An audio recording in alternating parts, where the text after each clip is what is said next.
Адам bir жерде отырып қалғандан кейін, иштеп аткандан кейін, тем более кыргыздар болсочу, бизде туган туугачылар көп. Алар келе баштайт. Азыркы кезде мынакей силер билип атасыңар. Бизде мынакей канча көп жылдан бери президентте турган, ошол эле Казакстанда турган, башка жакта отургандарчы. Акыры барып биринчи жылдар 5 жыл, 10 жыл жакшы иштешет. Андан кийин эле токтоп калат, реформа жок болуп калат. Ошондой эле де медицинада 20-30 жылдап bir жерде иштей бергендер деле токтоп калат. Ошон үчүн биз аларды ордуруна коюп атабыз. Азыркы кезде Бишкекте, башка шаарлардын бардыгында көрүнүп эле турат. Жаш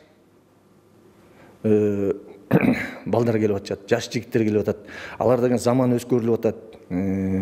Заманбай идеялар келип атат, заманбай методикалар келип атат. Алар менен биз иштешибиз керек.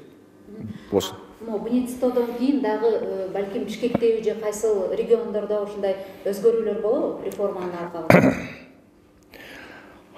Бул азыркы кезде бизде саламаттык сактоо жагында абдан көп тармактар бар. Мен ошого жетишип калышым керек. Мен болбосом ким реформалайт? Менден кийин келип азыр бир жолу бизге берилген мүмкүнчүлүктү колдонуп калышыбыз керек. Мен эгер жок деп эле отура берсемчи, мага ошол эле главврачтар, ошол эле директорлор подарок келип берип, жакшы сөздөр айтып жүрө бермек. Мен андай киши эмесмин. Азыр жакында да билесиңер, чоң реформаларга барабыз. Эми үчүн дегенде кыргыз эли мукташтык болуп калды буга. Саламаттык сактоо жагында көп реформа болду. Биринчилен болуп бул Манасталми ден соолук деген болуп, бул биздин мурдакы калыптанып калган саламаттык сактоо системасын талкалады. Элге врачтар менен больницанын элдердин ортосунда карама катнаш болуп, премисиз болбой калды. Анан ошонун бардыгы 2020-жылы ковид башталганда билинди. Мынакей биринчи пандемияда, волнада адамдар больницага кире албай калды. Эми үчүн дегенде бир жерде 5 медучреждение болуп, каяка баарын билишпей, дары-дармектер жок болуп, элдер өлүп калышты. Ошону биз байкап туруп, 38 жылдык менин опытым бар. Мен күзүндө келгенде ошолордун баарын билип туруп, мен экинчи волнада биз даярдандык. Бирок экинчи волнада да биз ошо биринчи волнаны анализдеп, бирок аны кайталабаганга аракет кылдык. Андан кийин жаңы жылдан кийин 21-жылы 11 январда мен приказ коюп реформа баштадык. Бул реформанын максаты мурдакы 20-30 жылдан бери келаткан Манасталми ден соолукту талкалап келаткан саламаттык сактоо системасын жоготуп, кайра ордундагы Семашканын методикасын алып келдик. Бул деген эмне? Бир райондо бир территориальный больница, ССМ, поликлиника, ГСВ бүт бардыгы бир жерде болот. Ал жерде бир хозяин болот.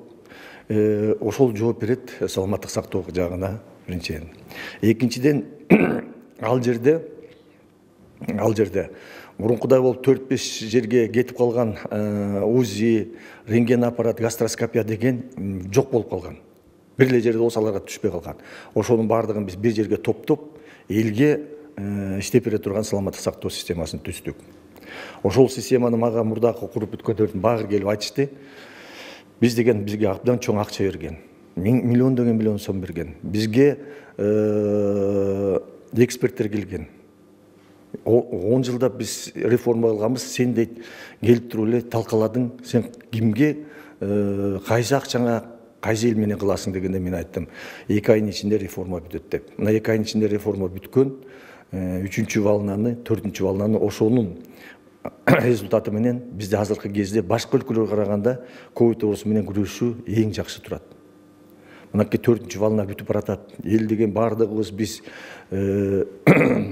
койгон карантиндер менен иштеп атабыз. Биз койгон эле дары-дармектер, больницадагылардын бүт баары иштеп, биздеги экономический мындай кризис болгон жок. Бардык школдорду ачтык, вуздарды ачтык, тойканаларды ачтык. Чет элдерден баары келип соттук саттык болуп атат. Анын баары. Андан кийин 15 жылдан бери көтөрүлүп биз зарплатаны өзүбүздүн эле системадан зарплатаны таап биз көтөрдүк. Участковый врачка 100%ке, мындай врачтарга 50%. Андан келип мынакей баарыңыздар көрүп турдуңуздар, мурдакы системадан калып калган баягы коррупционерлердин баардыгын мен жумуштан кетирдим. Себеби алар өзлөрүн эстеп, өзлөрүнүн чөнтөгүн эстешти. Государствону урдашты. Ошондой эле жаңы жылдын астында биз психиатрия менен наркологияны коштук. Ошондой эле ошол жыл көп жылдан бери иштебей жөн эле турган туберкулездин больницаларды коштук. Азыркы кезде бардык өлкөдө саламаттык сактоо жагында клинический база скорый медицинский помощь болот. Адам эгер ооруп калса, аны алып туруп Бишкектин араласында кыдырып жүрбөйт. Ал бир жерге барып түшөт. Ал жерде травматолог бар, нейротравматолог бар, хирург бар, бүт бар. Бул система бизде бар болчу. Аны 2004 жылы ошондой эле президенттер менен, ошондой эле тиги жерде сүйлөшүп алып, Жумабеков өз центр ачып алган, талкалап. Ал центр деген центр ачыш үчүн бул президенттин гана указы менен коюлат. Алар деген Гор кеңештин, Бишкектеги тааныштарынын Гор кеңештин элеси менен алып алган. 2015 жылы ушул эле Гор кеңеш, мэрия ал чечимди жок кылып бизге берген. Биз бир жылдан бери антип жүргөнбүз, сен ал жерди өзүңө оңдоп ал.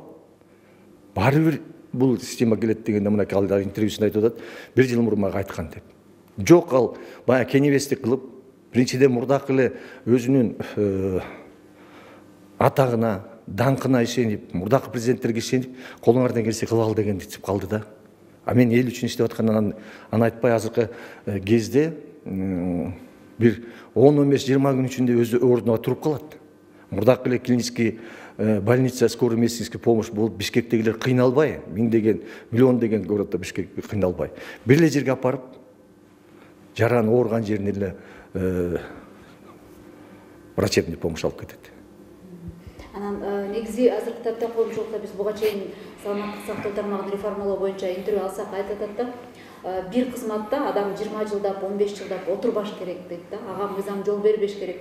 Бир срок, 2 срок болобу же 4-5 жылда сөзсүз ротация болуп, больница тармагында өзгөрүүлөр болуп турганда, ошондо алар мындай көп коррупциялык иштерге барбай, же болбосо туугандарын аралаштырбай, ушинтип чисто совестно иштеп беришет дейт да. Бизде 30 жылга чейинки отурган медицина тармагындагы жетекчилер көп да.